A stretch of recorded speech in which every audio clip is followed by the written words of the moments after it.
வணக்கம் அன்பர்களே. இந்த நாளில் அந்த நாள். ஆம், வரலாற்றின் வழித்தடங்களில் கடந்த 2000 ஆண்டுகளாக ஒவ்வொரு நாளும் உலகம் முழுவதும் நடந்தேறிய முக்கிய நிகழ்வுகளை நாள் வாரியாக நல்ல பல தகவல்களை தொகுத்து காணொளி மூலம் பகிர்வதில் மகிழ்ச்சி. வாருங்கள் அன்பர்களே, இனி வரலாற்றில் இன்று எனும் வாசல்களை திறந்து வலம் வருவோம். வரலாற்றில் இன்று ஆகஸ்ட் 14ஆம் தேதியில் நடைபெற்ற முக்கியமான வரலாற்று நிகழ்வுகள். கிபி 1040ஆம் ஆண்டில் ஸ்காட்லாந்து மன்னன் முதலாம் டங்கன் அவரது எதிராளி மேக்பத்துடனான போரில் கொல்லப்பட்டார். மேக்பத் மன்னராக முடிசூடினார். 1480ஆம் ஆண்டில் இத்தாலியின் தெற்கே உத்ராந்தோ நகரில் இஸ்லாமுக்கு மதம் மாற மறுத்த 800 கிறிஸ்தவர்கள் உதுமானியர்களால் கழுத்து துண்டிக்கப்பட்டு கொலை செய்யப்பட்டனர். இவர்கள் பின்னர் திருச்சபையினால் புனிதர்களாக அறிவிக்கப்பட்டனர். 1842ஆம் ஆண்டில் அமெரிக்காவில் செமினோலே பழங்குடியினர் புளோரிடாவில் இருந்து ஒக்லகோமாவுக்கு விரட்டப்பட்டனர். இரண்டாவது செமினோலோ போர் முடிவுக்கு வந்தது.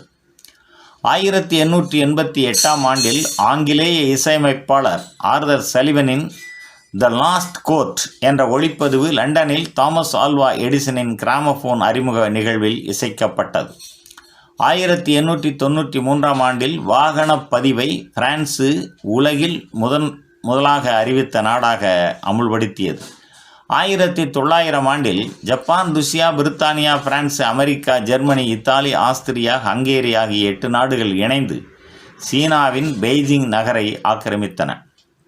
1936ஆம் ஆண்டில் ஐக்கிய அமெரிக்காவில் கடைசி தடவையாக பொதுமக்கள் முன்னிலையில் மரண தண்டனை நிறைவேற்றப்பட்டது.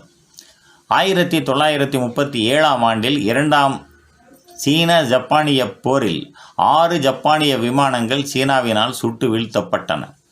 1945ஆம் ஆண்டில் 2ஆம் உலகப் போரில் கூட்டுப்படைகளின் நிபந்தனைகளை ஏற்றுக்கொண்டு ஜப்பான் சரணடைய ஒப்புக்கொண்டது. பசிபிக் போர் முடிவுக்கு வந்தது. 1958ஆம் ஆண்டில் தமிழ் மொழி சிறப்பு அதிகாரங்கள் சட்டம் மூலம் இலங்கை நாடாளுமன்றத்தில் நிறைவேற்றப்பட்டது. 1971ஆம் ஆண்டில் பஹ்ரைன் ஐக்கிய ராஜ்யத்திடம் இருந்து விடுதலையை அறிவித்தது. 1972ஆம் ஆண்டில் கிழக்கு ஜெர்மனியைச் சேர்ந்த விமானம் கிழக்கு பெர்லின் விமான நிலையத்திலிருந்து கிளம்பும்போது விபத்துக்கு உள்ளாகியதில் 156 பேர் உயிர் இழந்தனர்.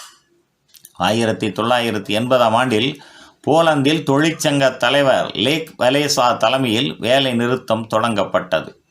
2005ஆம் ஆண்டில் சைப்ரஸில் இருந்து பிராகா நோக்கி சென்ற விமானம் கிரேக்கத்தில் மலைகளில் மோதியதில் 121 பேர் உயிர் இழந்தனர். 2006ஆம் ஆண்டில் முல்லைத்தீவு செஞ்சோலை சிறார் இல்லம் மீது இலங்கை வான்படை நடத்திய விமான தாக்குதலில் 61 சிறுமிகள் கொல்லப்பட்டு 60 பேர் படுகாயமடைந்தனர்.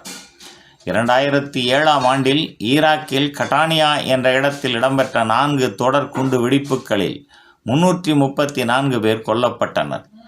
2013ஆம் ஆண்டில் எகிப்தில் முன்னாள் அரசு தலைவர் முகமது முர்சியின் ஆதரவாளர்கள் நடத்திய ஆர்ப்பாட்டங்களை அடக்க அரசு அவசரகால நிலையை பிறப்பித்து நூற்றுக்கணக்கானோர் கொல்லப்பட்டனர்.